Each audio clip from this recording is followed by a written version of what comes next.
はじめまして。そしてお帰りなさい。エマイン東京のホスト、エマです。日本人は揉め事や意見を言って対立することは避けることが多いと言われています。今日のエピソードでは、その理由と私の考えをお話ししていきたいと思います。それではエピソードに入っていきましょう。まず一つ目に、日本では空気を読むことが大切にされる文化があります。例えば、場が盛り上がっている時に嫌なことを言われても、その楽しい空気を壊さないように何も言わないというようなことです。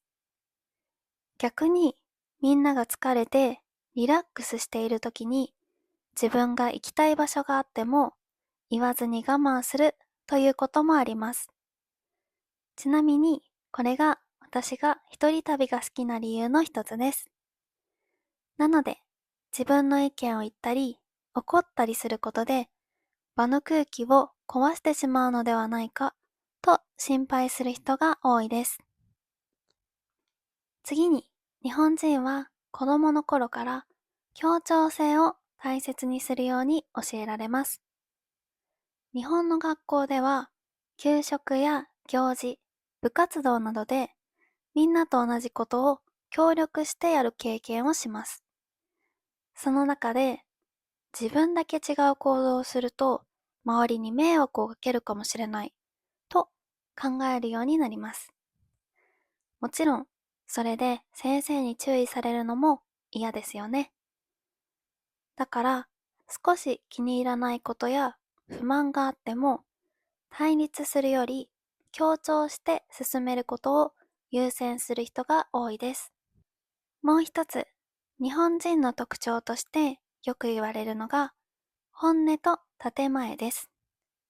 本音というのは本当に思っていること。建前というのはそれをそのまま言わずに人間関係を大切にするための言葉や行動のことです。つまり、揉め事を起こしたり、相手を不快にしないようにすることが普通だよね。それが大人だよね。という価値観があります。こういう考え方には悪いところもありますよね。例えば、職場で自分の意見が上司や同僚と違うときに、それを言えずにストレスを感じたり、会議で間違いを指摘することをためらったりする人もいます。友達同士でも直接言うのではなく、陰で悪口を言ったり、距離を置いたりすることもあります。もちろん、いいところもあります。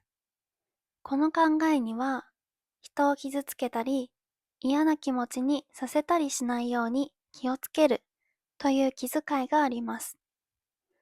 また、自分の怒りや不満よりも、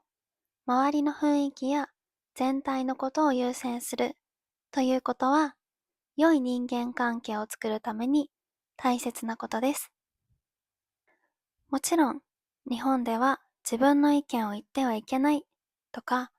人と違うことをしてはいけないというわけではありません。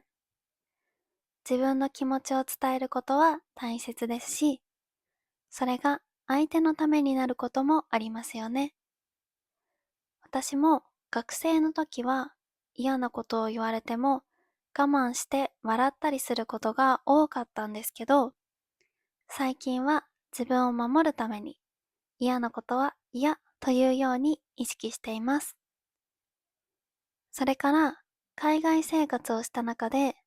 自分の意見や気持ちを言わないことが逆に良くないという価値観にも出会いました。例えばグループで遊びに行くとなった時に、みんなに合わせるよと言ったり、何でもいいよと言うと、興味ないのかな、何も考えていないのかなと思われてしまうということです。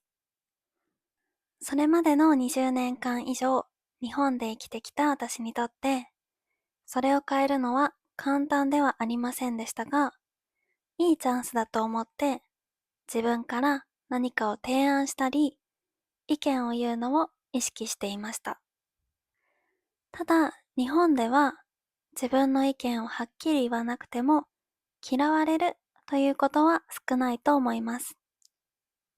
そして何より人に迷惑をかけないことを重視する文化があります。